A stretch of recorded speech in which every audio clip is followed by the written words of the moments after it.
and welcome to an impromptu episode of Just Onside.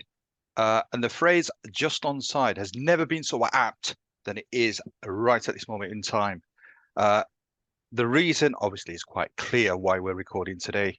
After yesterday's controversial drama at the Spurs Stadium, it would be remiss for us not to talk about the game. So, firstly, OS, how are you, sir? I'm doing well, thank you, Ayub. Yeah, good weekend of football. A lot of sport taking place.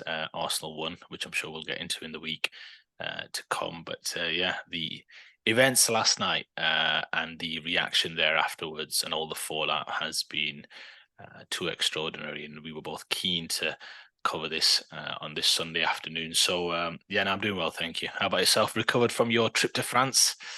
I have, yes, returned Friday evening. There was a thing that we went to together, so that was still quite tiring. But it's been not a great Saturday.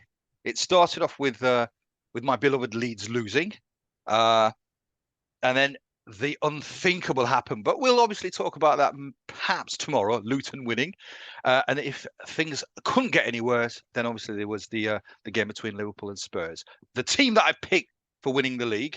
And in respect of my allegiance to Liverpool, I've got a Liverpool mug here as well. So it was full of drama yesterday. It's a day, I must confess, I don't think I've seen such a day of controversy, of drama.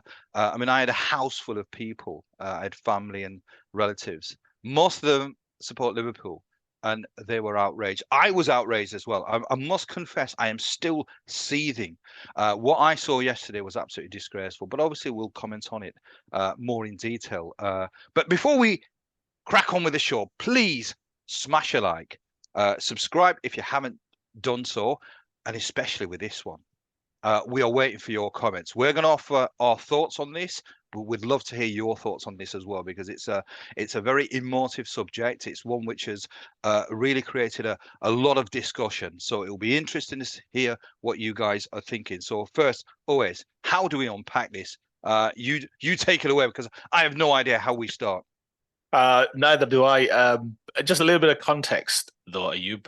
So yeah, it was yesterday evening, wasn't it, when we discussed on the group that this is something that we should not wait till Monday to cover, and if we can, spend a bit of time on Sunday to unpack out. I think we would have spoken about it last night if we had the opportunity. Just the fallout, the story. All the controversy, the developments late night with some of the communications from the PGMOL and what have you. I think you're right. There's absolutely a lot to unpack. I think maybe first and foremost, Ayub, just a brief discussion on the game and just the outcome, perhaps, just to do it justice, at least from a Spurs perspective as well. Big win for Spurs, 2-1 against a team that looks primed and looks pretty much back to what Jurgen Klopp had with Liverpool a few years ago in terms of that slick machine, quick, decisive. I thought Liverpool were incredible. Absolutely. This was the game, even though they lost.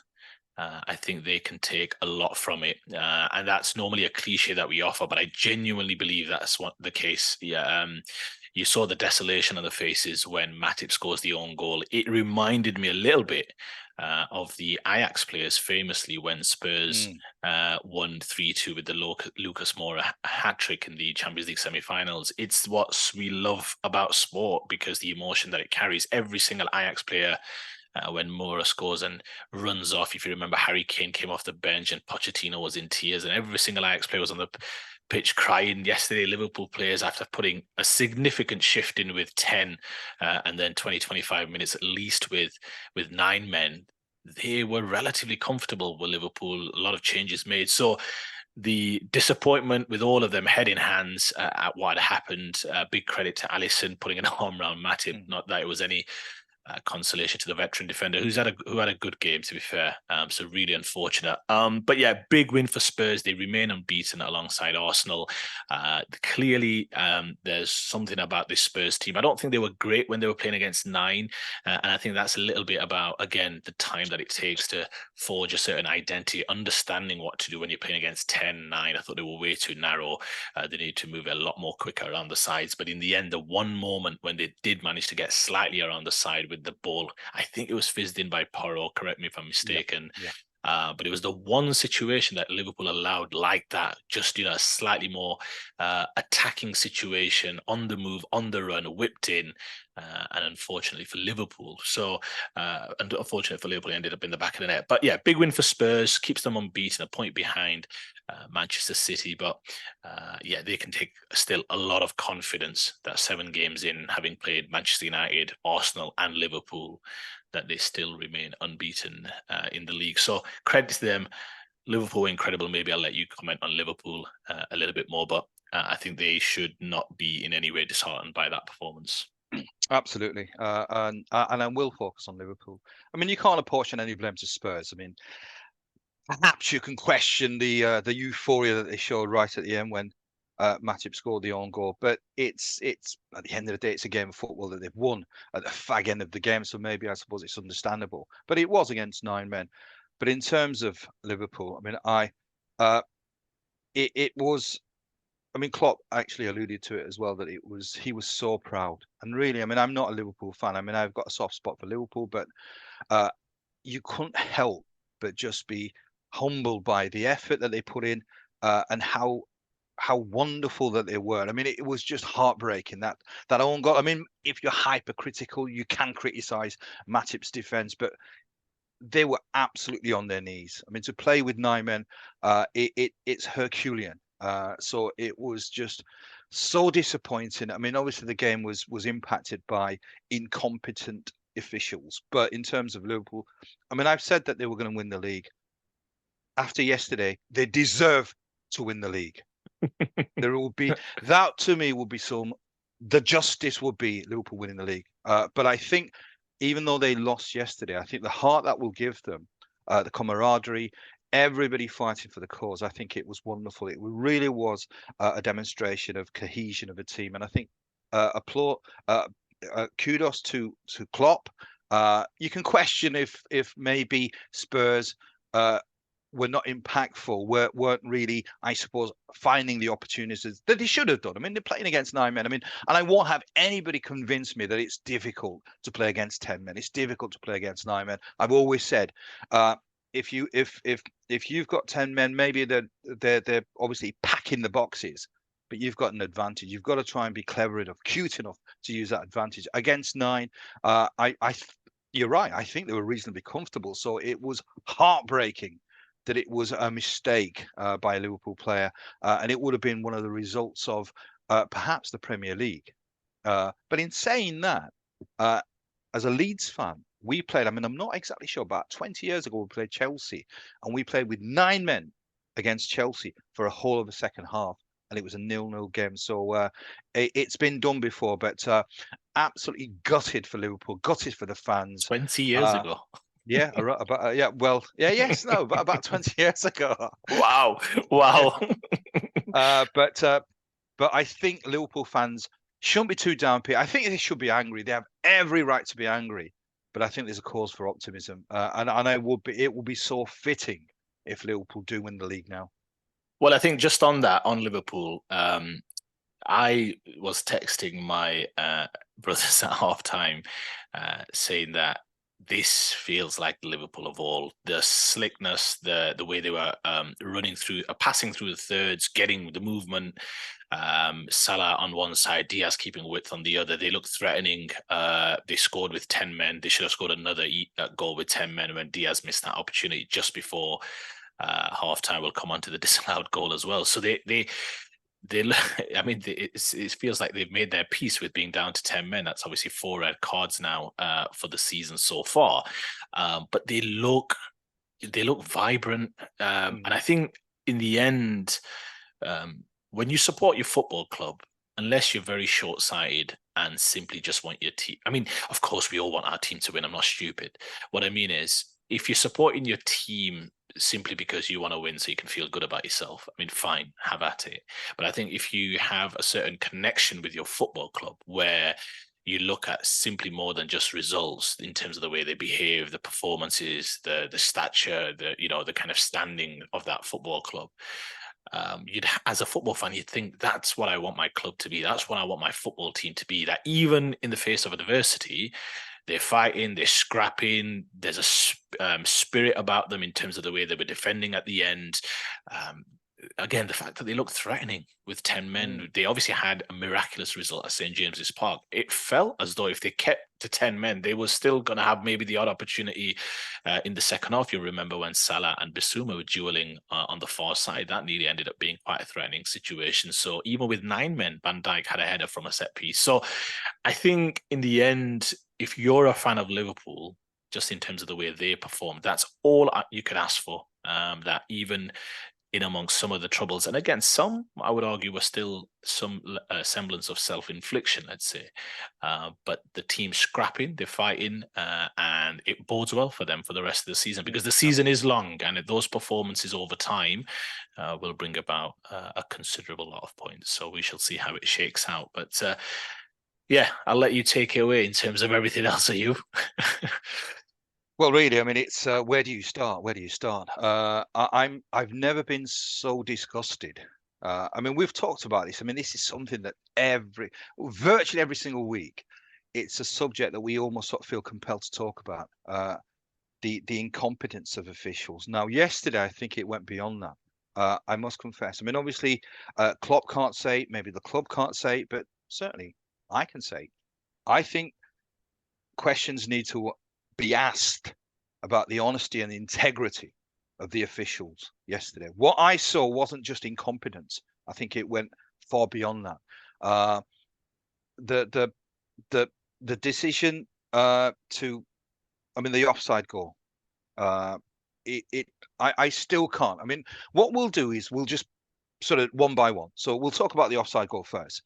I still can't. Let's cover them in chronology if we can, because I think the onside goal, in my opinion, Ayub, garners the most conversation. So I think if we can cover the Jones-Jota incident, I think we can then spend the bulk of our time, because we both have very strong thoughts on that. But yeah, just on that kind of Jones, because that was the first incident, wasn't it? About 20 minutes in, Curtis Jones, a player who's starting to get a little bit of a run in the Liverpool team as they search for the magic formula in that midfield. So he's been playing a few games. 20 minutes in, I think it was roughly, but him and Bissouma are involved in an incident. What are your thoughts on the incident? And then perhaps I can comment a little bit about the kind of how that process was handled, perhaps. A short answer will be it was never a red card. Never a red card. Gary Neville talks about it as well. Again, it goes back to, if you've played the game, you can understand that he's gone for the ball, albeit it's not the best position that he's gone for the ball, but his foot's rolled over. It's clear. I mean, it's not something that I need to explain. I think everybody who's played the game, everybody who has an understanding, and I think forget club allegiances. I think this transcends that. It's about making right decisions. And I think even if you're a Spurs fan, if you have any integrity, you have to look at that and say it's harsh, it's unfair, it's wrong. And what really annoyed me was the image that was first shown when it's obviously referred to the screen. The first image that the referee looks at is the end image, where obviously it looks horrific. The end image is horrific, but if you roll it back a frame or two, then obviously you see the full picture. And I think that must have had an impact. As soon as Simon Hooper looks at that screen, looks at that image, I think his decision's made. I think he's in his mind, he's decided, right, it's a red card. It was never a red card. Nobody can convince me that is a red card. If you're saying that's a red card, then sorry, you don't know football. You've not played the game.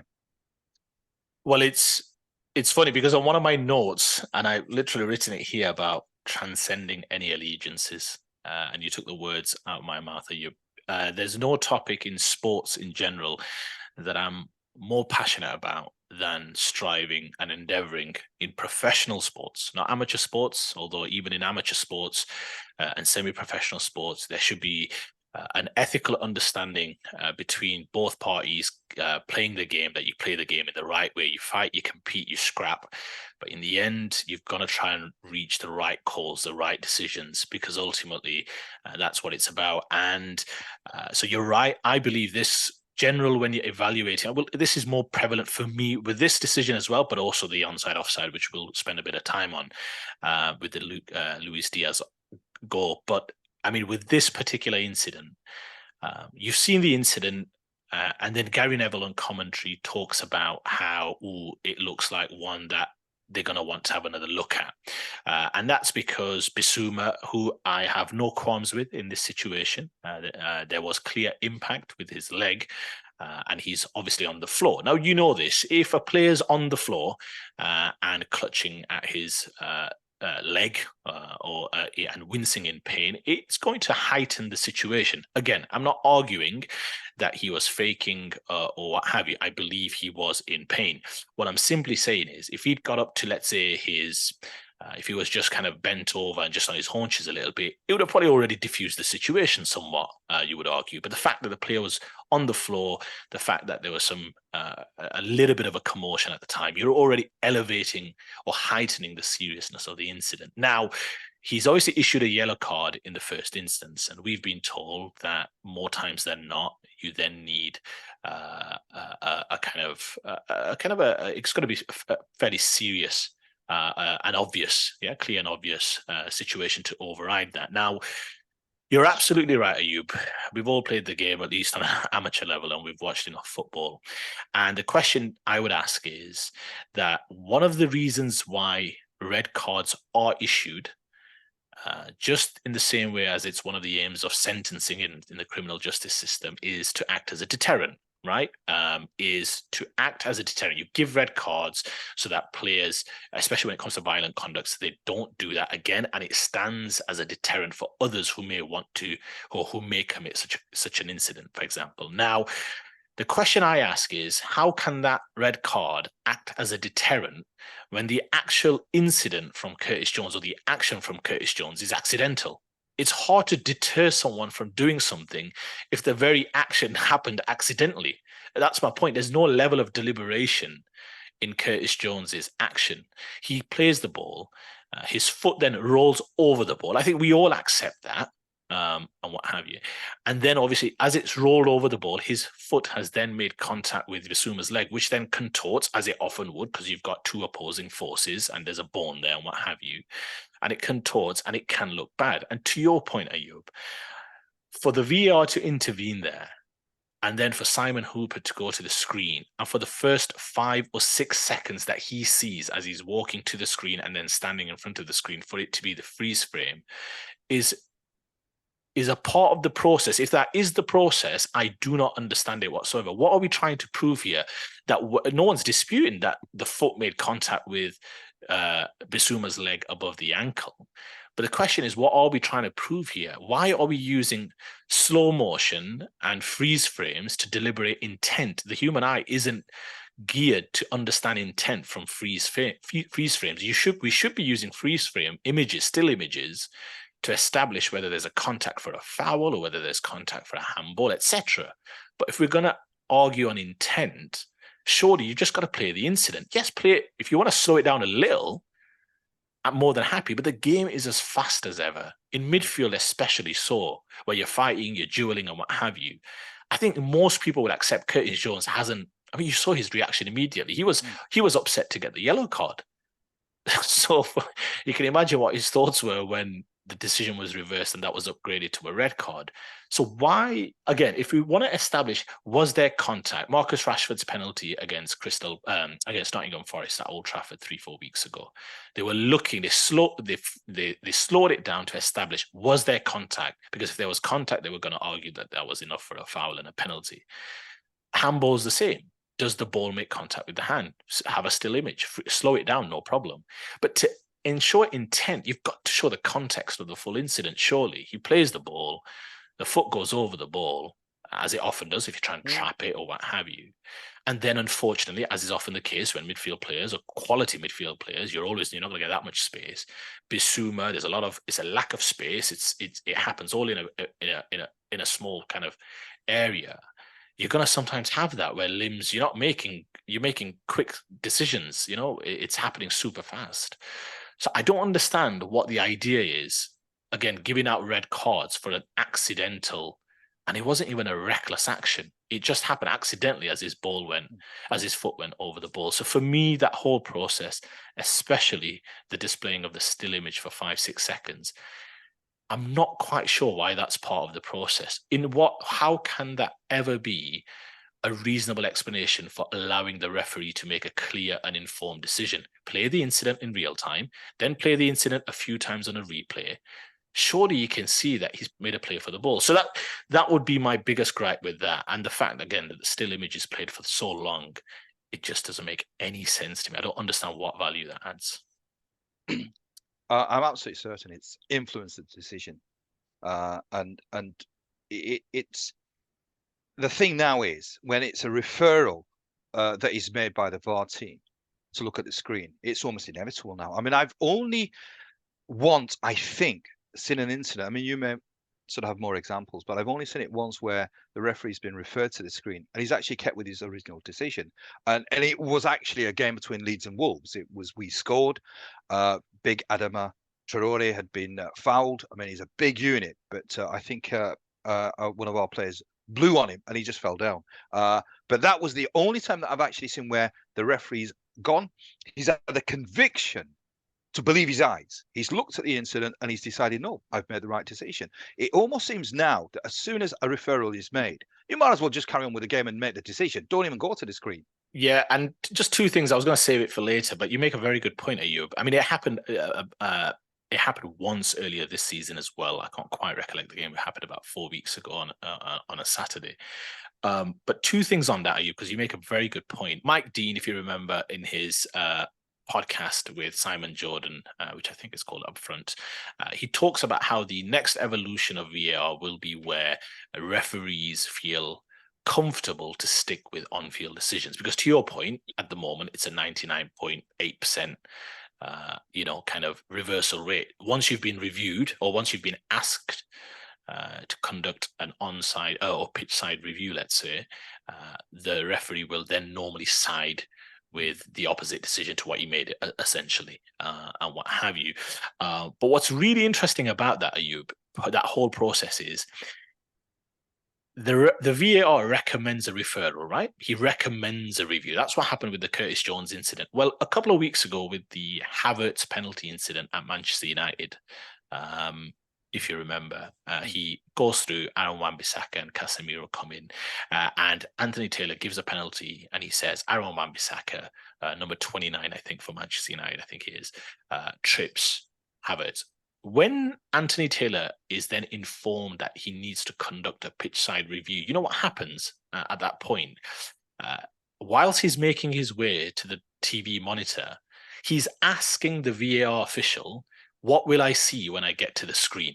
So even by the time he's got to the pitch side monitor, he's being influenced. Already he's being influenced by the fact he's having to go to the TV monitor. So he's aware that I may have made a mistake, which is fine.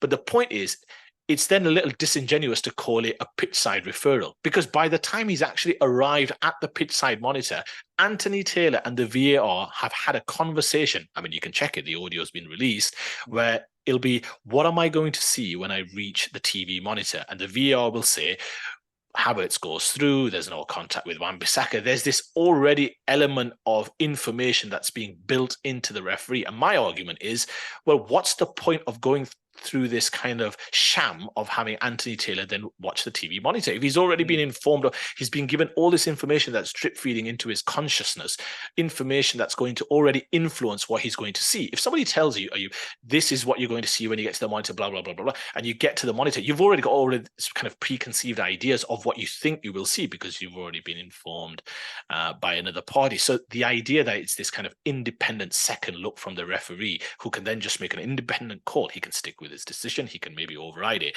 is disingenuous and inaccurate, because he's already having a fair bit of information drip fed into him as to why he was wrong in the first place. And that already, in my opinion, makes it a little bit of a what I would call it's a little bit unfair to simply just call this, well, the referee's free. If he wants to stick with his decision, he can. Well, not really, because you're feeding him all this information as to why he made the wrong call in the first place. So you do make a very good point on that. It'll be interesting to see whether that changes over time. But but let's move on to the second one. So that was Curtis Jones, and they were red card again, 22, 23 minutes, probably around that mark. And then before we kind of go to the onside, offside goal with Luis Diaz, just want to cover the Jota incident a little bit, Ayub.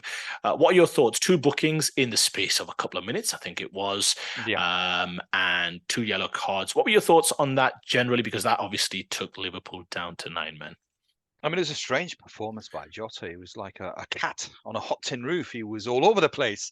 The first one, the first yellow card, that's never a yellow card. I mean, I think referees need to understand that a foul isn't always a yellow card. I mean, obviously it happens. People do foul and they don't always get yellow cards. I mean, that was, again, somebody, if they can convince me that is a yellow card, I will turn around and say, you have no idea about the game of football. That was never, it was accidental at best. It was never a yellow card, which then obviously I suppose the risk then is a future foul of the magnitude that he made. I mean, the second was no question. That's a yellow all day long, but that's because of the problem with the first one. Again, horrific decision making by the official. Again, I cannot understand what prompted him to make that decision. If anything, if he knew that he's already disallowed a legitimate goal. I mean, I perhaps you don't want referees to try and level things up during the game if they know they've made a bad decision. But I would have expected him to at least have some sort of understanding that he's really made a faux pas. At least let me make sure that perhaps I don't make it even more unequal for Liverpool. He dishes out a yellow card for a foul that was, yes, a foul, maybe, but never a yellow card. The second one, yes, absolutely. That, in a sense, I mean, that he's almost partly destroyed the game by getting rid of Curtis Jones. This, I suppose, was it should have been game over. That should have been game over. We might as well just blow the whistle. All credit to Liverpool after what they happened. But again, I mean, it infuriates me. It infuriates me. I mean, we've talked about this so many times that how on earth are these people making a living? Because they get a very good salary. I'm not sure what the Premier League referees get, but what I read somewhere where it's between 70 to 200,000 pounds, and these are full-time officials. These aren't sort of teachers and doctors. This is what he does every single week. He doesn't have a second income. So he concentrates, he can be fit, he can understand the game, he can watch games. So it's inexcusable. And again, I don't know, is there an agenda? Was there an agenda yesterday? That's what it seems to me, that wasn't just incompetence, there was something more. At least that's what I think. Yeah, I mean, we'll come on to that because that's what a lot of Liverpool fans are thinking this morning, especially. And it's not just peddling a conspiracy and what have you. What the argument is that it's always those kind of subjective, nuanced ones that are always the most difficult to prove. You'll know some of the goings on currently in Spain right now with Barcelona fighting a case right now about, I think, payments made to the Referees Association and what have you. I don't know the kind of ins and outs, but it's not to say that this is far-fetched, right? This is something that's happened in other sports. I know it's happened previously in basketball where referees have succumbed, and I'm not saying this is the case here. It's just to kind of elaborate on the point that you're not, but I am. But no, but it's just because ultimately, whenever you talk about anything that seems far-fetched, the initial reaction from any listener or viewer is, "Oh, here we go again." And the argument is that if you actually look in most professional sports, there's always some history of this happening. In terms of it being exposed and what have you. Again, in the NBA, it happened the same, where a referee had succumbed to a kind of gambling cartel and what have you, and was influencing the spread and the results and what have you, essentially. So in games, giving certain fouls and not giving other fouls and what have you. Anyway, but just on the point about Jota, I think if the incidents had happened in reverse order, I think he'd have got away with it. So what I mean is, if the second incident had happened first, he'd have got a yellow.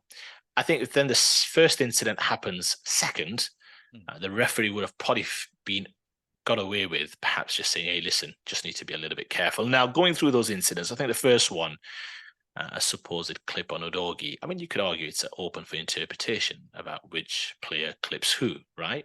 And a lot of Liverpool fans, at least that I spoke to in the last kind of 24 hours have spoken about how Udogie was asking for a yellow card. Now, that is a yellow card offence in and of itself, and Udogie was on a yellow card at the time. So if the letter of the law was applied, that would have meant a second yellow card for Udogie as well, right? But we've seen referees feel comfortable to give out first yellow cards for the brandishing of an imaginary card, but it gets a little bit more difficult when you have to brandish a yellow card for a player who's already on an existing yellow card, which would mean obviously sending him off for that offence. So that's point number one. The first yellow card, you're right. I think it's tough because ultimately it's difficult to establish intent and what have you. And a clipping of the heel is an accidental one and what have you, whatever it may be, whether Udogie clips himself or whether Udogie by contacting Jota's trailing leg, let's say, then forces him to fall over, whatever it may be, but it's accidental to your point. I think the second one, and I was thinking about this when I watched it live, if you watch it carefully, Gomez makes, I mean, they're down to 10 men, but Gomez makes a good run for Jota. So he runs ahead of Jota. And if Jota slips Gomez through, then Gomez is kind of flying through on the right wing, so to speak. Now, some Liverpool fans would say, well, we're down to 10 men, tell the fullback to stay in the fullback position. But then what happens is as Jota then dilly-dallies and he turns back hoping Gomez is there for a 10-yard defensive pass, well, he's not there because he's further forward. He's made a run for you, which you could argue is a selfless run. So no, I don't have any qualms with Gomez. I think if anything, that's quite, again, a selfless run, and he's made it to try and get Jota out of trouble. Jota had to release it. The moment he doesn't release and then goes backwards, he's being harassed by the Spurs players, inevitably loses it, and then in his desire to try and win it back, stretches his leg out. And it seems like he catches the play. It's difficult to tell how much contact there is, but to your point, I would probably and agree with you, Ayub, that probably is a yellow card in and of itself, which means if you're already on a yellow, unfortunately, you do have to go. It obviously added to Liverpool's disappointment and dismay because they probably felt everything was going against them at that point. But I mean, I know although you argue that we should have just blown the whistle then, Liverpool thereafter was defended really well. You saw the substitutions made. He changed. He kind of took off all the attacking players, put some midfielders on, then put Gravenberch on as well afterwards, and they looked honestly relatively comfortable with 9 men, much to their credit, and they probably deserved a point for sure with it on the basis of the 90 minutes. So that's my thoughts on that particular incident. Now, with regards to the most controversial incident, I think it's good that we've gotten to this point. So it's the Luis Diaz. The game's 0-0. Curtis Jones has just been sent off. I think it's not too long after that, maybe 4 or 5 minutes of play. And Salah slips Luis Diaz through in behind. And he takes a few touches. And I'll be honest with you, that was one incredible finish from where he was on the move with the defender, which I think would have been Porro at that stage, kind of on his left shoulder, let's say. So to put a finish like that together, honestly, I was quite surprised. I did not expect him. I thought he'd get it on target, but I did not expect him to find that far side net. An incredible goal. I say goal in quotation marks. What are your thoughts? I've obviously got strong views, but what's your thoughts just in terms of the incident and then what's happened there afterwards, Ayub? And what your maybe you can share what your reaction was or what the room's reaction was at the time, because obviously you were surrounded by friends and family. It was still, I still sort of look back at it. It's just the most bizarre thing that I think I've come across, because I mean, it's a goal. Most of the room is euphoric. Now, I always have this tendency now because of VAR to calm everybody down, wait for a decision. But obviously, it's like with the naked eye, it seemed as soon as they've seen the flag's obviously gone up. He's allowed the play to go on. He scores, the flag goes up. So slight disappointment. And then they've shown the replay without the lines. Obviously, they've shown the replay without the lines, and you did not need any lines. You've got the natural lines of the pitch, which told you quite clearly. But it seemed to then just become bizarre. It's check completed, move on. And it was really, really bizarre because the room was quite loud, because obviously there was lots of anger and disappointment. So I'm not sure what was said. But what I couldn't understand is it just seemed to almost be forgotten about. The game carried on. And it just, I was thinking at the time that, right, is there something that I've missed? because from what I saw, I didn't need any line to tell me that was onside. So I just at the time I could not understand, and certainly from the fans that were in the room that I was sitting in, it was I mean the frustration was palpable, and there was so much anger, rightly so, and obviously as the days transpired, it became even more incensed, rightly so. I've never ever, as I said, I will not. We'll talk obviously about what transpired later on in terms of the statement that was put out.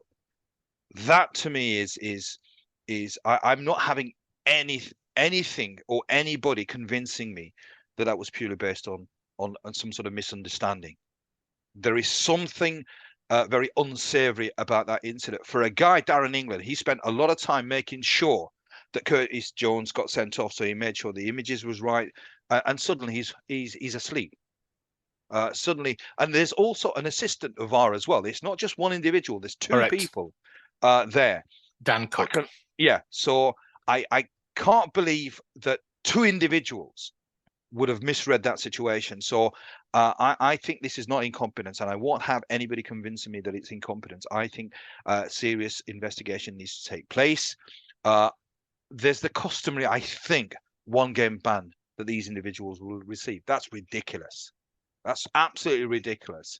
I'm not going as far as saying money has been exchanged, but it wouldn't surprise me. It would not surprise me. Careful, are you? We don't want Just Onside to be sued because we don't have 2 pennies to rub together currently. So that's my thoughts. I think it's disgraceful. I think it's disgusting, and I think every single Liverpool fan has every right to be absolutely furious. It's as I said. I keep on repeating the point that incompetence, in a sense, it's still unacceptable, but you can, to a certain extent, live with that. But this is something which is, in my opinion, there's some dark forces in operation, and that's my point. I'm going to ask you a question, and I'm going to go through the incident and then bring us through to the statement released by the PGMOL in the evening. So I want to take you back into that room when you were watching the game. Right, and it's live. It's a real-time live incident. So Salah plays the ball through. I imagine there's a little bit of anticipation with the Liverpool fans. Some of them getting up from their sofas. I imagine in the hope that this could nestle in the back of the net, which it did. And as the ball hits the back of the net, so this is real time. Are you?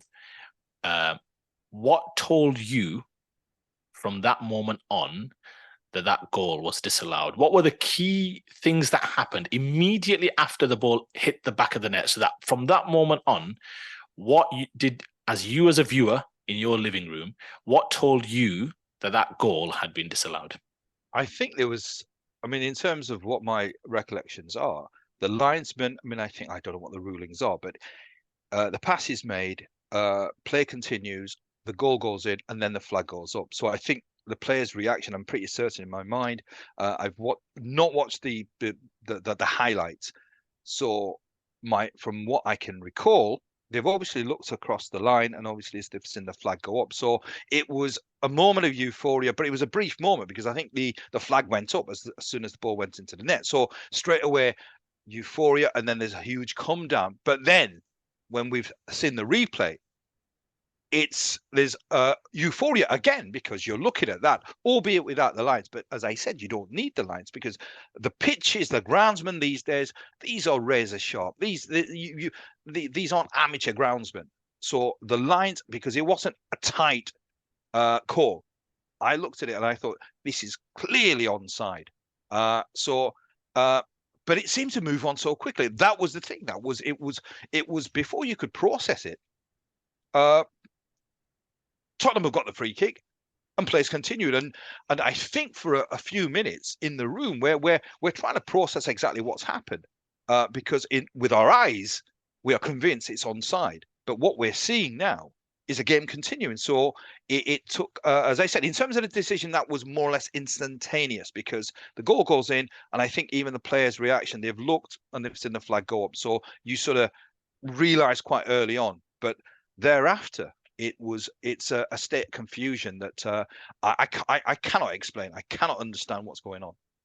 So the reason I asked that question, Ayub, was more about the immediate 3 or 4 seconds after the ball hits the back of the net. Because there are two things that we use when we watch a game of football. It's your eyes, but it's also your ears. And the two elements that told me in real time, and I watched the game live as well, is that I saw the linesman, because he was on that side, raise his flag. I saw Luis Diaz cut short his celebration, which told me that he'd been flagged offside. And I heard the euphoria of the majority of the crowd through my ears, through my listening, which again told me that the goal had been disallowed. So I'm going to run through those three aspects again. The linesman clearly there within within the eye line of the camera, so he's raised his flag. Luis Diaz cut short his celebration once he sees the flag that's raised, another telltale sign that the goal has been disallowed. And again, 80 to 85% of the crowd cheers because they've had a lucky escape and the goal has been disallowed, or at least in the first instance. Now, the reason I put all of that in very clear terms is because of that late night statement. And I still want to do this in chronological order. But the reason I say that is because where this whole controversy hinges on is the PGMOL suggesting, and that's what I'm going to say in a very skeptical way, suggesting that actually the VAR down England and the assistant VAR, Dan Cook, had both, and you absolutely hit the nail on the head, Ayub. There are two human beings there for a reason, in case the first one perhaps misses something. So their argument is that both the VAR and the assistant VAR both were under the impression that a goal had been given. And we'll get on to the specifics of that. But I just want to leave that there for a little while. So they both were under the impression that the initial decision given was a goal. Whereas you, I, and everyone else that was watching knew, because of the 3 points that I highlighted: the linesman's flag, the intensity and the noise around the stadium, the cheers, and Luis Diaz not being not having any of his Liverpool teammates come and celebrate with him, and him cutting short his celebration with a face of he had that look on his face, like a little bit of that kind of unfortunate look, to say unlucky and what have you. So if me as an amateur, you as an amateur can see all of that, you're telling me 2 professionally trained officials whose only job for the day is to watch the game and intervene on average 3 or 4 times a game. Just intervene. You watch the game. They've watched the same cameras, perhaps even more improved cameras and viewpoints than I have. And you're asking me to believe that they were under the impression that the initial decision was given as a goal, when I knew within seconds, you knew within seconds, that clearly that goal had been disallowed. What were they doing in that room? Were they asleep? I mean, I genuinely asked the question. Were they just relaxed and not on their phones? Were they distracted? How can 2 human... This is the point of having 2 people, you see. If you've got one, something could go wrong. But that's why you have 2 pairs of eyes to say, again, the initial... So this is what it hinges on. They are arguing, and this is... And I will just finish on this just for this first bit, is unless, at least from my perspective, and I can only speak for myself, unless I receive, or we receive, the unedited, uninterrupted audio of the communication between VAR and Simon Hooper, all 40 seconds of it, because that's all it was, why do I have any reasons to believe that that was the legitimate reason for why that goal was disallowed? This idea that they'd misinterpreted the original decision. Because I'll tell you what I thought had happened, and this is why I slightly disagree with you. You say it was clear. I think clear is subjective to all of us. I think what you can see clearly is that Luis Diaz is ahead of Pedro Porro. Pedro Porro's on his left shoulder. But Romero obviously has his leg or his foot slightly further behind. And you're absolutely right. The cut of the grass told me that that looks onside. Yeah? But I agree. You probably want to just get it right and do your due diligence, and most importantly, follow the process. My genuine belief at the time was, and until I receive an unedited, uninterrupted audio of the entire communication, Ayub, of what happened immediately after that goal to corroborate the PGMOL's version of events, what I believe happened, and I'm happy to at some point take this back, is he saw that Diaz was ahead of Pedro Porro, and for whatever reason, thought, well, that's open and shut. That's offside. And therefore he's given it as offside. So I'm refuting currently the version of events from the PGMOL, and I have no reason to believe them. Why would I have any confidence in them at this moment in time? And I'll come on to why I believe it's also, for me, unreasonable and incomparable or I can't even comprehend why this justification makes sense. I've got a few examples later on, which I'll come back to. So for me, I think he's looked at it, saw that he's ahead of Pedro Porro, and therefore made the quick decision that, it's open and shut and it's offside. So I'm currently refuting the PGMOL's version of events. I believe he simply forgot to check that Romero's foot actually may have played Diaz onside, and therefore I'm suggesting, as it stands, and I'm happy to receive the audio and change based on the evidence put before me, but currently I believe that's what's happened, where he's forgotten to check that, hang on, Romero's foot actually does play Diaz 62 centimeters onside, as it was proven later. That's my thought process. Now, the other question I ask you very quickly to you is, if the official, answer me this: when the VAR, the video assistant referee, has to make a decision on onside or offside, yeah, it's not a foul, it's not a red card situation, it's not a handball situation, not a penalty situation. He has to make a call regarding onside or offside. If the ball hits the back of the net, what value, if any, is there for the linesman to flag?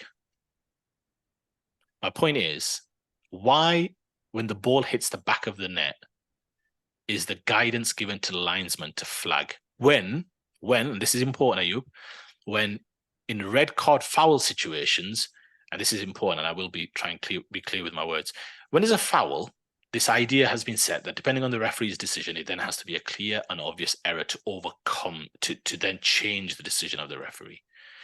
With an onside offside, it's whether it was a goal or not. So even if the player was 600 yards onside and a linesman flags, it's still going to be checked. If he was 3 yards offside and the goal was given, it's still going to be checked. So my point is, that incident of onside offside will always be re-refereed. Does that make sense? It's always going to be checked. It's not, what decision has been given? That's my bar. What decision has been given? That's my bar. And now I have to decide whether or not, well, actually the linesman didn't flag, so I'm going to go with the goal, or the linesman did flag, so I'm going to disallow it. My point is, what guidance are we giving to linesmen when the ball hits the back of the net? Why flag in the first place? There's no value to it. When the ball hits the back of the net, there's zero value. I don't understand. I think it's an overcomplication by flagging. What are your thoughts on that? Because in the end, what value does it bring? Because in this situation, what they're arguing is it somehow confused the VAR and the assistant VAR as to what the original decision was. They didn't even obviously comprehend that he'd flagged. That's another added complexity. But what value is there, if any, by the linesman flagging? I can't see it. I think you've articulated it really, really well. I mean, I've not thought of it in that sense, but you're absolutely right. I mean, I think you've made really two excellent points. I mean, that last point is something that I didn't think of. I mean, it's obvious. It's a really obvious point, but I've not thought about it. But the other point that you made as well, I mean, it was wonderfully constructed when you sort of said, right, what is your thoughts on the 3 stages in terms of the pass? When did you know? Because you're absolutely right. I mean, I never thought about that, but really, if all of the people watching straight over within a two or 3 seconds realized that this is offside, then I could understand maybe if there's only one individual VAR, but there's an assistant as well. So if the main guy obviously hasn't picked it up, certainly the second guy you'd expect to pick up, because we all did. So, which is why I'm in my mind, it just doesn't sit comfortably with me. Everything that's happened yesterday, it's not just straightforward. As said, we've talked about it, that this is not squeaky clean, this game. There is history of irregularities. There is history of money being exchanged, people being bought. So yesterday just seemed to me an example of a game where it just doesn't sit comfortably with me. What you've explained again, in a sense, compounds the issue. So I'm intrigued to find out. We are obviously going to hear more about what's happened. I mean, there's audio as well, which I'm just as interested as you to listen to exactly what the conversations were, because it's my it's one concern. of the, Just sorry yeah, to go on. cut you off, Ayub, but with each passing day, my concern, I have concerns about that audio. Why is it already not being released? You have it at your fingertips. Why is that not already being released as to the entire audio communication? I mean, I'm very interested to see if it's ever going to be released. I have to believe it is. This is a watershed moment. But again, I currently dispute their version of events, which means that if that audio, and I have confidence in the legitimacy and credence of that audio, that's the other thing. I'm questioning all sorts, and I'm not that type of person, believe me. Yeah. But until we get that, I'm going to assume he came to the incorrect call, as opposed to misinterpreting the original decision by the referee. So I'm with you on that. And again, Ayub, I shared with you, and you've seen it, right? And we're going to come on to this later. And this is why, for me, it's difficult to comprehend why two human beings came to the wrong conclusion. You've heard a couple of weeks ago, we had the Nathan Ake goal against Fulham. And you've listened, Ayub, to the entire audio of the VAR communication with the referee. Agreed? Yeah. And with that, if you listen to that one, you'll see that there's a lot of communication. It's a lot of communication. That's the first thing. It's honestly, it's quite chaotic. Yeah. And you will notice if you listen to the audio, and I urge all of our listeners and viewers to listen to the Nathan Ake goal given against Fulham when Akanji was in an offside position. The goal was given, but listening to that VAR that was released, if you remember, Howard Webb was going through it with Michael Owen for one of the channels and what have you. And in that, firstly, it's incredibly chaotic, but you'll notice that it's actually the assistant VAR leading the VAR himself in terms of what the correct decision should be. So they both play. It's not the VAR is in a more hierarchical position and the assistant VAR defers ultimately to the VAR. The VAR has to officially communicate it to the referee. Yes, we know that much.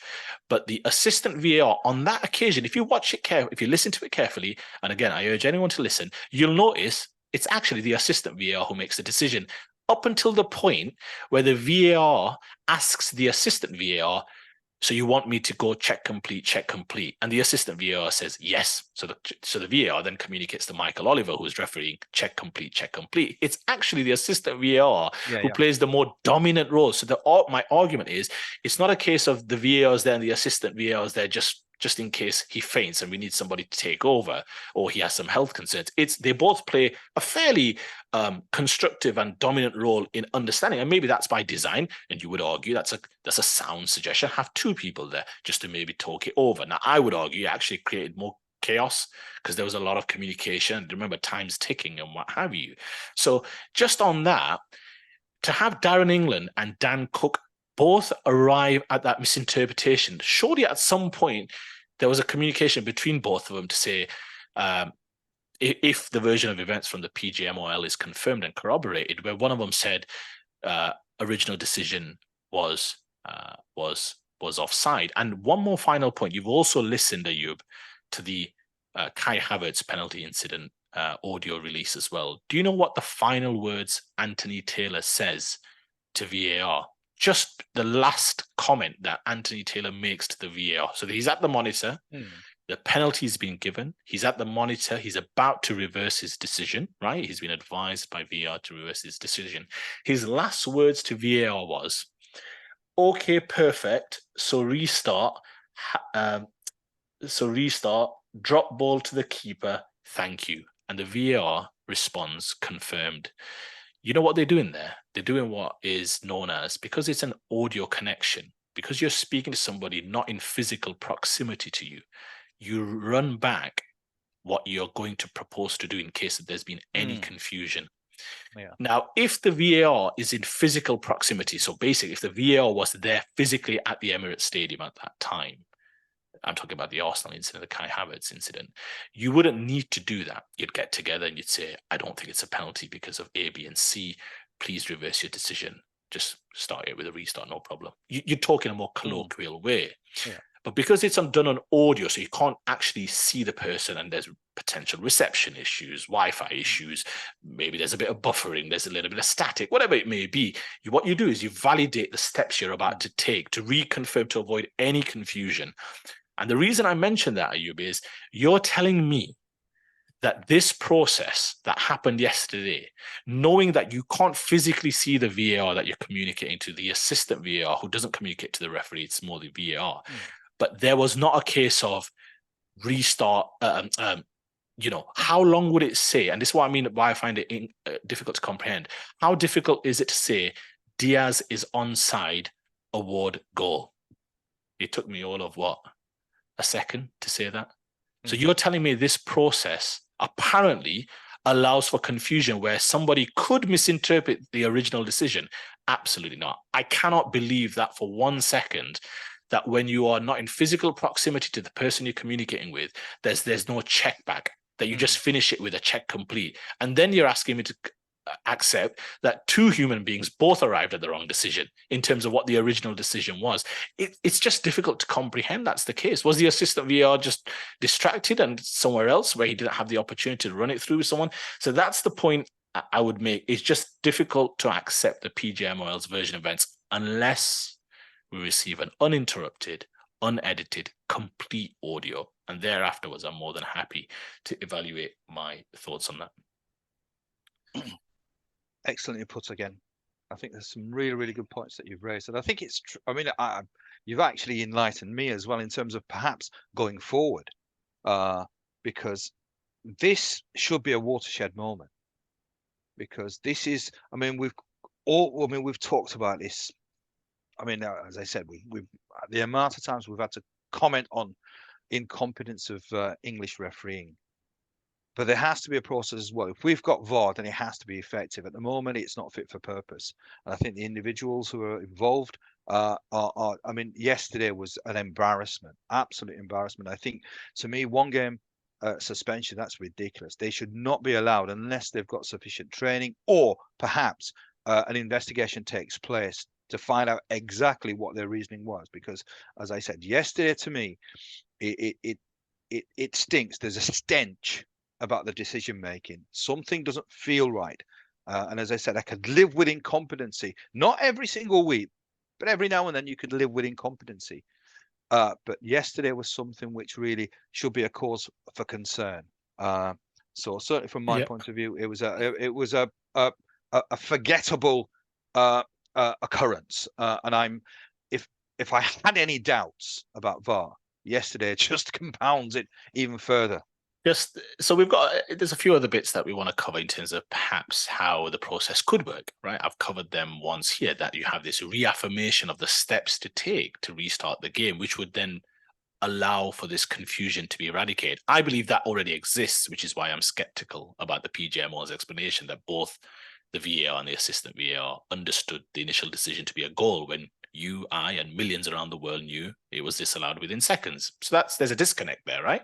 Between the understanding of the various parties. There's a few points that I want to cover just very quickly, just on the game itself, before we jump into the process and maybe perhaps improvements, Ayub, or at least understanding why, again, it went wrong. Simon Hooper, you saw about 45 seconds.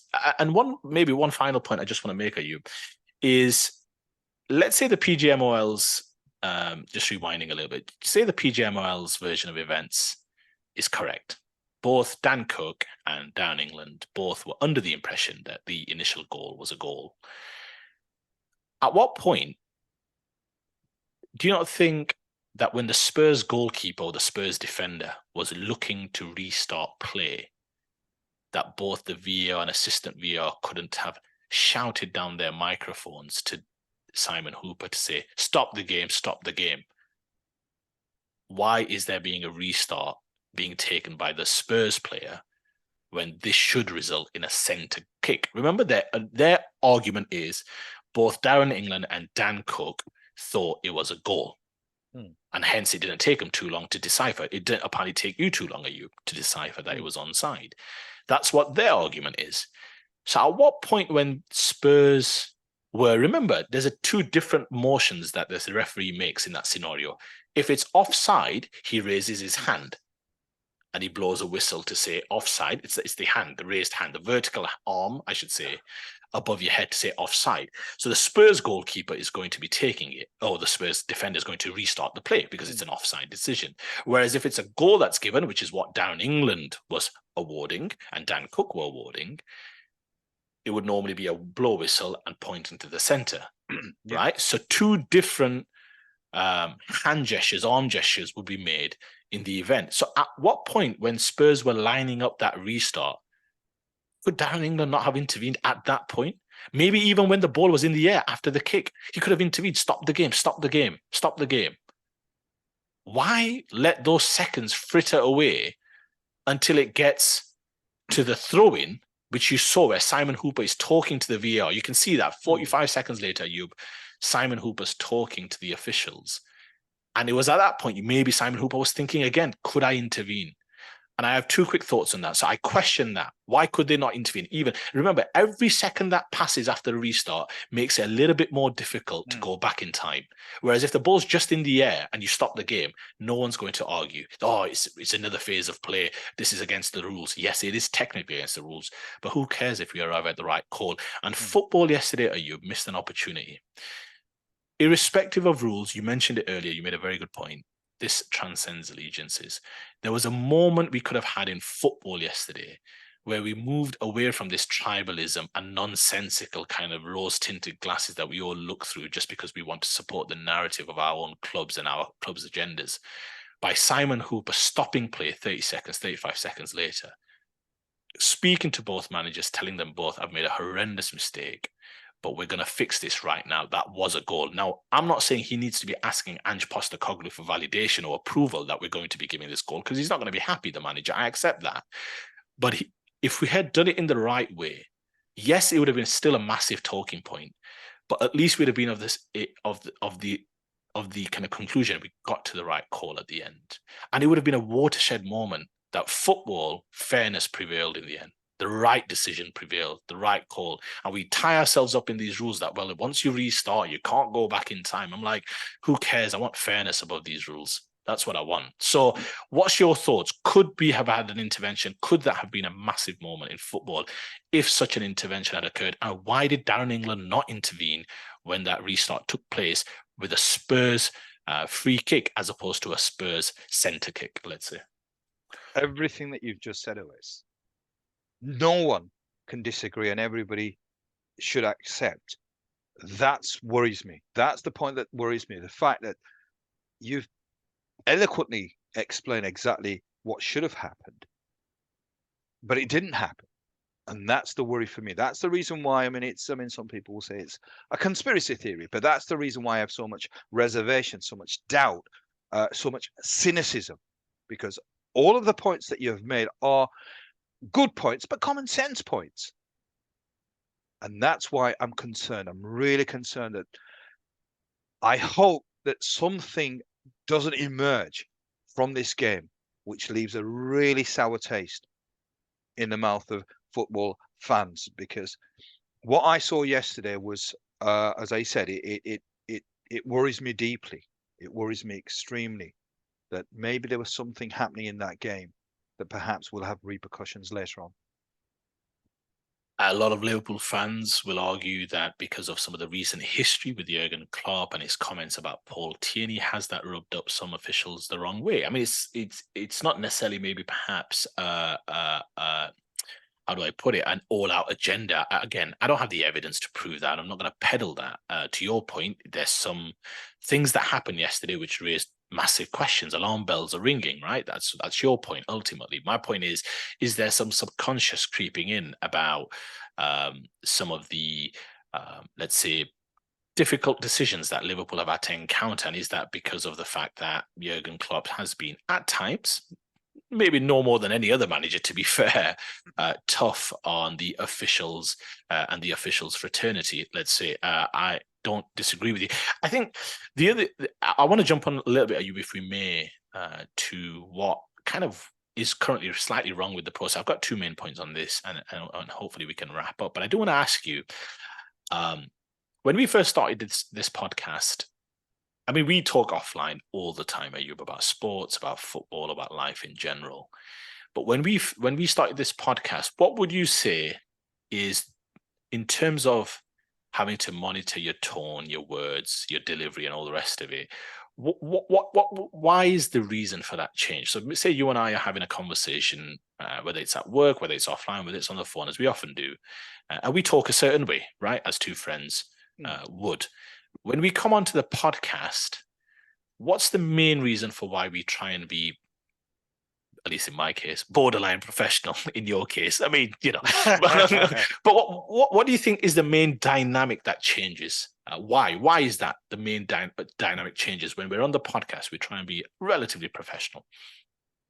I don't know. I really don't know. I mean, mine is it obviously. What's the main difference, though? What's the main difference? You and I talking in the canteen, having a conversation, just you and I. That's a private conversation. This is obviously for it's a public space. We are talking, and obviously what we want to do is create content which is of interest, not just to me and you, but obviously perhaps to a wider audience. I mean, that's certainly the way that I look at it. And there is a consciousness that we are not just talking to each other, but we obviously have a viewing audience. So we want to create content which is interesting, and perhaps not just interesting to us. And perhaps you have to be, I suppose, mindful of that. And certainly that's my point of view. I mean, what's your take? It's absolutely right. You've hit the nail on the head. The last bit, absolutely. We are conscious because ultimately this is information that's being disseminated, hopefully to, as far as wide as it goes, and friends, family, and whoever else may be watching, and we appreciate all of you. But that's the key difference. I want you to hold on to that thought. Me and you having a private conversation, we talk in a certain way, we use words in a certain way. We may say some words that we would not ordinarily use in a public space, let's say, yeah, and what have you. Especially me. I would say only you, to be fair. I talk I've not even used one expletive so far. I was close. Honestly, I was so close. I think you were when some of those tough results for Leeds at the back end of last season. But no, the reason I say that, Ayub, is hold on to that thought. With VAR, currently, because of the disdain that the footballing fraternity often has with regards to fans, they've closed any interactive live communication to the fans regarding the communication between the referee and VAR. Now, I know this directive needs to come from FIFA. This is not something that Premier League can just open up. And the reason I mention why opening this up live time, in real time, will make it a great experience for the fans. But you know what else it does, Ayub? To the point about you and I talking on this podcast, it makes you more diligent in your words. It makes you more thoughtful about your expressions, about the way you come across.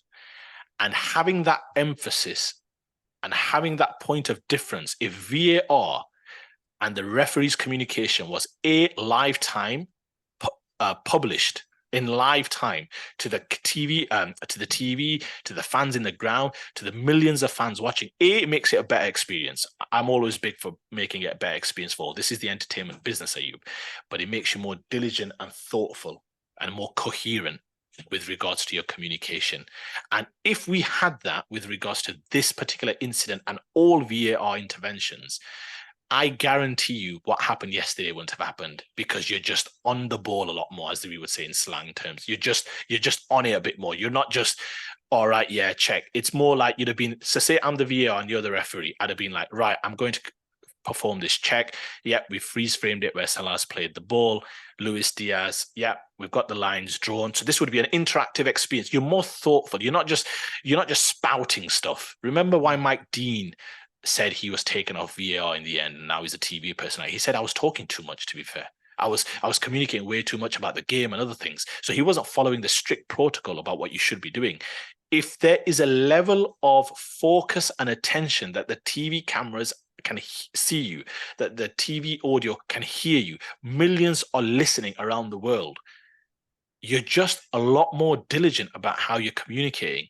And that's why I believe if there was interactive live communication or an emphasis, you're telling me Darren England would have just been like, yeah, check complete, check, yeah, whatever. No, he'd have been going through proper process, proper stage. I've got millions listening to this. I can't just be using slang words or just, yeah, mate, this, that, mate. It'd be official. Yep, checked onside. Yep, he's a good yard and a half onside. Award goal. What it does, but because they have a disdain for fans, and fans are always the last for everything, yeah, unfortunately, so in terms of improving that entertainment experience, you then, what happens is it relaxes the standards. It relaxes the need to be diligent, to be on it, to make sure you strive and endeavor to communicate coherently and effectively, because millions are going to listen to this. At this moment in time, it's at the PGMOL's discretion if they ever want to release any audio clips. So what emphasis and pressure does that put to make sure, hey guys, you must get your communication clear. This is being beamed out to the millions. So that's the first change I would consider making, because I guarantee you that would have avoided that situation yesterday. What's your thoughts on that? Excellent point. I think you're right. I mean, I think it happens in rugby. I presume it happens in American football as well. I mean, you're obviously an aficionado of American sports. So what is it like in American sports or American football? Is the decision making better because the communications is heard by the fans? Well, the one thing is what happened is that when the referee announces the penalty or the infringement or what have you, he communicates clearly and he communicates effectively. So the whole crowd inside the stadium hears it, and everyone watching on TV. I don't know if you saw this. You may not have seen it. It went viral. Geno Smith, I think it was, quarterback of the Seattle Seahawks, he was going past the official, and the official was just about to talk to the stadium and talk to the millions watching the game. And Geno Smith walks past him, remonstrating at the call, and he says to him, "Please, I'm talking to America here." And it was quite a funny clip because it was just it was received, and I would encourage anyone to watch it. But it's more entertaining. It's more informative. You want to know why a flag's been thrown in American football. You want to know why a foul's been given. But again, it puts a level of emphasis on making sure if, for example, we know that our next podcast is going to be heard by 6 million people. Yeah, I'd like to think that I'm going to be buttoned up and making sure we're delivering. I'd like to think you would be the same. But it's no, but that's all it is. That's all it is. You heighten your senses. You heighten your professionalism. Whereas right at the moment, yesterday, clearly they were relaxed. Well, at best, they were relaxed, distracted. I mean, at worst, incompetent. You think that happens? If you know that a lot of your audio and videos, or even maybe a camera inside the video assistant, to make it interactive, to make it more, it's dramatic, it's more of an experience. I don't think that mistake happens. But again, the fans are often, unfortunately, at the back end of the thought process. My second point, and this is perhaps the final one, is that we've spoken about this previously and I want to ask you the question: when you watch a Leeds game, maybe not the Leeds Southampton one, but a Leeds game, when Leeds score a goal, and so you're watching the game and Leeds score a goal, right? Few and far between, but Leeds score a goal. No, not this season. Not this season. You're relatively prolific. But when a goal happens and the ball hits the back there, you said it earlier in the podcast that you were very interesting. You said, I'm now a little bit more cautious and wary and what have you. The moment, so let's talk about the goal by Son yesterday. Yeah, let's go with the Son goal yesterday. So you're a Spurs fan. Let me replay you what the incident was, if you remember. First off, Maddison, one of your favorite players, plays a wonderful ball, incisive, past Szoboszlai, inside of Gomez. Richarlison on the outside gets past Gomez. First time outside of his foot. I think it was outside of his foot. Into Son with a lovely little finish, right? Yeah. So, and he was clearly onside. Yeah. You're a Spurs fan. The goals happened, and you're now about to start the journey of the first replay. Yeah, you're a Spurs fan. So you remember you have a desired outcome. You have a desired outcome in this scenario. You're a Spurs fan. In that scenario, as soon as the replay starts, what's your thought process? I want you to talk me through what would your thought process be as a Spurs fan. The first replay is about to start. What's your thought process? Thought process is just to try and I suppose you want to hear reassurances that it's not offside, there's no infringement. So that's what I'm just looking out for. I'm just looking out for, right, is the word offside used, potential offside. So really, that's what I'm just waiting for. I'm But just not in waiting for terms of clarification. not in terms of communication. You've only got the visuals to play with. So you're a fan and you've got the visuals. Forget VAR. Oh, right, okay. What are you thinking? You've had a goal, so you're thinking, oh, I think we're winning. I think we're Yeah. winning here. But as soon as the replay starts, what's your thought process off the replay that's being shown? What's your thought process about? It's the offside, isn't it? The first thing I want to look at is make sure, right, is my player onside? Once I've seen that, I'm reasonably relaxed. I can probably try and enjoy it. But even then, until it's absolutely confirmed, because as you sort of pointed out, every single goal is checked. So that's the thing that we're obviously looking out for now, isn't it? Is it offside? Is it offside? Because usually it's always fine margins. It's always fine margins. So even that was fine margins. I mean, he was onside clearly, but it wasn't a huge onside. It was sort of playing with quite fine percentages. Exactly, and that's the important thing about my second point. Currently, there are no reviews, by any team. A team cannot review a decision. And I've long called for this, that the replays should not be in the hands, or the review should not be in the hands of the referees. People think this misconception that if you put it in the hands of the officials, it's going to be fair and objective. But actually, it's counterproductive, and I'll tell you why. One, that puts a lot of unnecessary pressure on the referees and the officials. That's point number one. But if you remove it and you put the reviews, now remember, every single dugout in the Premier League, every single one has multiple tablets. You've seen them. They actually have a tripod. The tablets are there. The manager straight away will go straight in to have a look at it. I remember Gary O'Neill after the Onana incident, straight away having a look at the incident. They have it ready. They have access to these live shots straight away. When you are a Spurs fan in that scenario, you have a desired outcome. You're absolutely right, Ayub. You're thinking, let me have a look at Maddison's pass. Was that okay? Was Richarlison off? Oh no, luckily the centre-back and the other full-back on the other side are playing him onside. So you breathe a sigh of relief. You then see the Richarlison pass, it's gone a little bit backwards. So that's all clear. And you're thinking, this is a goal. I can celebrate.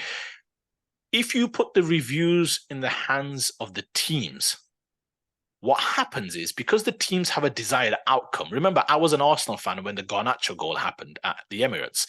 I have the opposite effect. So when I'm looking for the replay, I'm hoping, give me any reason for this to be offside, right? That's what I'm thinking. Give me any reason. And that was an incredibly tight one. So it works both ways as a fan. If Leeds concede a goal against Southampton and the replay starts, you're looking at it thinking, give me any reason why this could be off. Or the far side guy, or the nearest, not in the championship. Not in the championship. Not in the championship. They actually scored a goal, which was offside, but there's no VAR. That's why you need to get back in the big time next year. But you get the point. It's both ways. It works both ways. When you're scoring, give me a reason for this to be allowed. When you're conceding, give me a reason for this to be disallowed. As a fan, that's where we're all the same. We're all the same, right?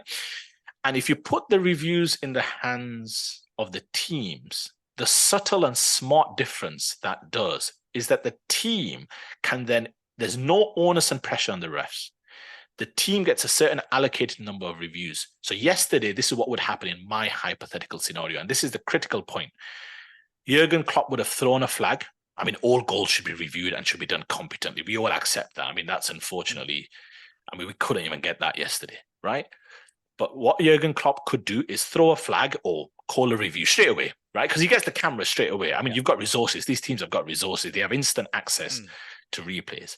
But what the critical point about giving the teams access is, or the teams the onus about reviewing it, is that you avoid a situation where perhaps a referee or a linesman might have a blind spot because they are trying to objectively reach a conclusion. Remember, objectively, the refs and officials. So they might miss something because of a blind spot. We saw it with the Ivan Toney goal last year. He just missed checking it at the end. The last pass, which was clearly offside. Yes, to this point yesterday, I still think, it's my opinion, I still think he's given offside. I think the PGMOL currently is being, I want to say lying, but let's see. When I hear the audio, I'll take but I just think he said, he's off because Pedro Porro's behind him. He's not seen Romero's foot. Whereas if you put Jurgen Klopp in charge of that situation, he throws the review, official fourth official, Michael Oliver, what's your review for Jurgen Klopp? We are arguing that the goal for Diaz should be onside. Romero's foot plays him on. And that's the critical point. What that does is it gives the officials then, all right, we need to just check for Romero's foot. So there's no pressure on the officials. What it does is, because the teams have a desired outcome, they will also give you the reason why they believe, and this is the fundamental point I'm making, they will give you the reason, because they have a desired outcome, remember, Ayub, they will give you the reason why they believe that this goal should be allowed. So what you then do is, what it does is it focuses your attention to the point of, oh guys, right, review by Liverpool, official review. Can we check Romero's foot? Argument is that they believe he plays him onside. So you're then only checking for one aspect for the most part, which is right, just check for the onside. All right. So you miss, it allows, or those blind spots never occur, if that makes sense. Because, and similarly the other way, Arsenal would have reviewed it, for example, and said, we believe Garnacho was offside. Gabriel is ahead of him, which means that Garnacho's behind him when he's playing. So my point is, if we give reviews to the teams rather than take the, as opposed to giving the pressure on all the referees and the officials to arrive at the decision, you will not only get reviews, and remember, they can lose a review. So if you lose the review, you can, if you lose the outcome of the review, yeah, so if they side with the original decision, you might lose a review. So you've got to use it strategically. You can't just keep throwing reviews left and right. But when you review, they will also give you the reason for the review. And what that will then do is just allow a little bit more focus and attention to the reasons why they believe that this goal, and it makes sure that we don't miss any blind spots. I think it's a subtle yet smart choice, takes the pressure away from the referees. So there's less attention for them to, the fans can then, rather than focus on the referees, Ayub, and have their criticism and, let's say, frustrations aimed at the referees, you then want to direct that towards your own club and say, guys, we need to be smart about how we use our reviews. I'm going to mention it one more time because you know where I'm going with this. The famous Nathan Lyon LBW at Headingley. Yeah. Tim Payne uses up that last review, right? The argument was, yes, the umpire gives it not out. Of course, if it was given out, England would have reviewed and it still would have stuck with the decision, and because he was out. Jack Leach, I think it was, or was it Stokes? I can't remember. But the point I'm making is, because Tim Payne had strategically had used up his reviews on this one that pitched outside leg stump, if you remember, 3-4 overs before that, he had no more reviews left.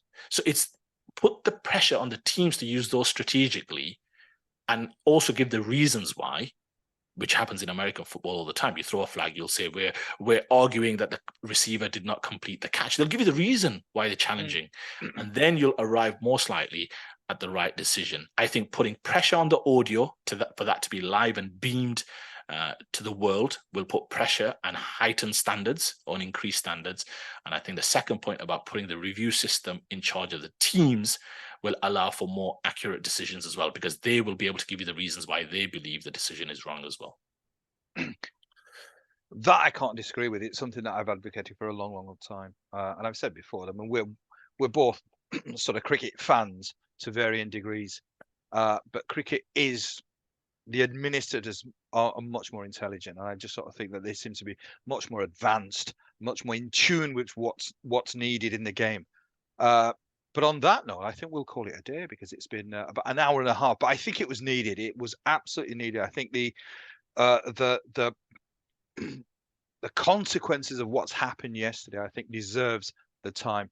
OS, absolutely excellent. I think the points that you've made have been really, I mean, they've been interesting for me. I hope for the viewers as well, because I think you've spent quite a bit of time looking into this. So I hope the viewers can put comments in as well, because this is obviously what our thoughts are. This is what OS's thoughts are. We do really want to hear what your thoughts are, because this could be a pivotal moment in English football. So certainly, Liverpool fans, offer your thoughts. Spurs fans, offer your thoughts as well. But the key point is, this is more than just, I mean, always you use the word tribal, and it is. It's beyond that. I think it transcends that. And I think really this is, I won't sort of say it's a defining moment for the game, but it is an important moment for English football, because what we witnessed yesterday is not something that we need to see again. So thank you so much for your time. I'll ask you again, smash a like, subscribe if you haven't, share with your friends. And if it's never been more appropriate to use this phrase, phrase, just make sure you stay onside, just as Diaz did. So until the next time, bye-bye.